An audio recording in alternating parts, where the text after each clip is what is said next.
আসসালামু আলাইকুম ভিউয়ার্স, আশা করি সবাই ভালো আছেন। আজকে আমি চিকেন ডোনাটস তৈরি করে দেখাবো। তো চলুন তাহলে কথা না বাড়িয়ে মূল রেসিপিতে যাওয়া যাক। চিকেন ডোনাটটি তৈরি করার জন্য আমি এখানে হাড় ছাড়া মুরগির কয়েক টুকরা মাংস নিয়েছিলাম এবং এর সাথে 3টা আলু নিয়েছিলাম। এগুলো আমি একটু লবণ আর একটু হলুদ দিয়ে সিদ্ধ করে নিয়েছি।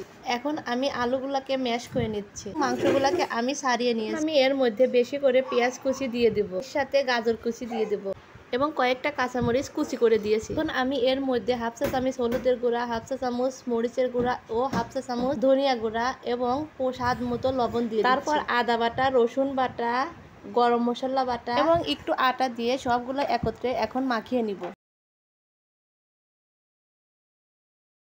এই তো আমার মাখানো হয়ে গিয়েছে।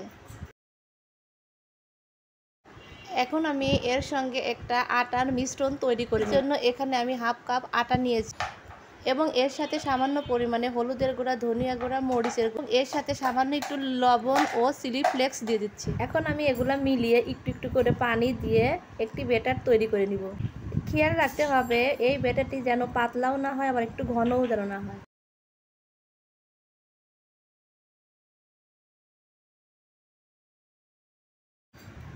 এই তো দেখতে দেখতে কিন্তু আমার এই ব্যাটারটি তৈরি করা হয়ে গিয়েছে।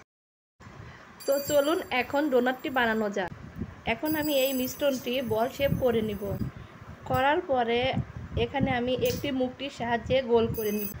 ঠিক দেখতেই পাচ্ছেন কি রকম করে নিয়েছি। এরপর আমি সেই আটার মিশ্রণটির মধ্যে ডুবিয়ে ব্রেড ক্রামের মধ্যে কোট করে নিব। আমি সবগুলা তৈরি করে নিব। এখন আমি একটি বক্সের মধ্যে তুলে সবগুলা ডিপ ফ্রিজে সংরক্ষণ করে নিব। আজকের জন্য এতটুকুই। সবাই ভালো থাকবেন, সুস্থ থাকবেন। আল্লাহ হাফেজ।